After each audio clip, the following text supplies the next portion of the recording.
semuanya, perkenalkan saya Elvira Susmita, mahasiswa semester 1 program studi Budidaya Perairan Fakultas Kelautan dan Perikanan Universitas Nusa Cendana Kupang.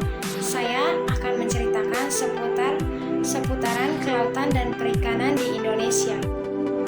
Perikanan merupakan usaha memanfaatkan ikan atau membudidayakan ikan, baik yang dilakukan di tambak, kolam, sungai, dan lain-lain. Potensi kelautan di Indonesia. Dengan luas wilayah laut yang ada di Indonesia, kita memiliki potensi kelautan yang sangat besar.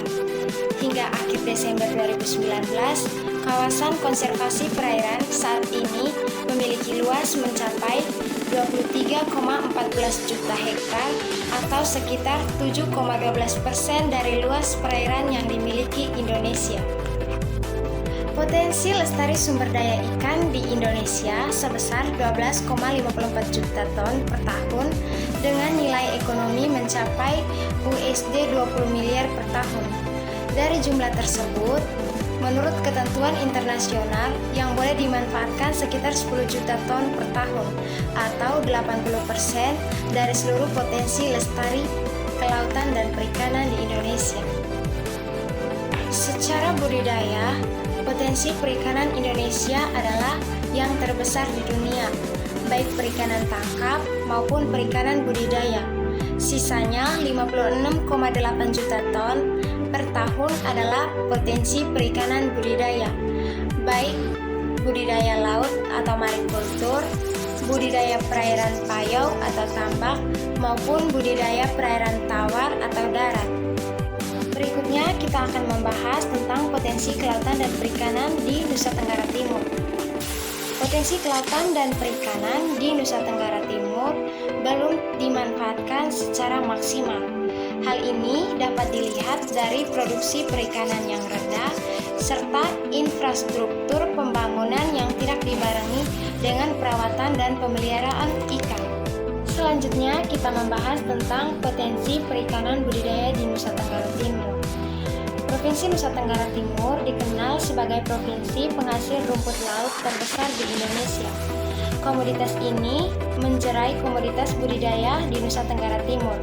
Meski sampai dengan saat ini, pemanfaatannya tergolong masih sangat rendah. Pengembangan sektor kelautan dan perikanan di Nusa Tenggara Timur menggunakan model pembangunan berbasis pemerintah untuk pengelolaan sumber daya alam. Peran lembaga pemerintah dalam mengelola wilayah pesisir dan laut sangat dominan dan kurang partisipasi dari masyarakat atau nelayan. Akibatnya, banyak bantuan pemerintah yang tidak sesuai dengan kebutuhan nelayan. Namun, tidak bisa dipungkiri bahwa NTT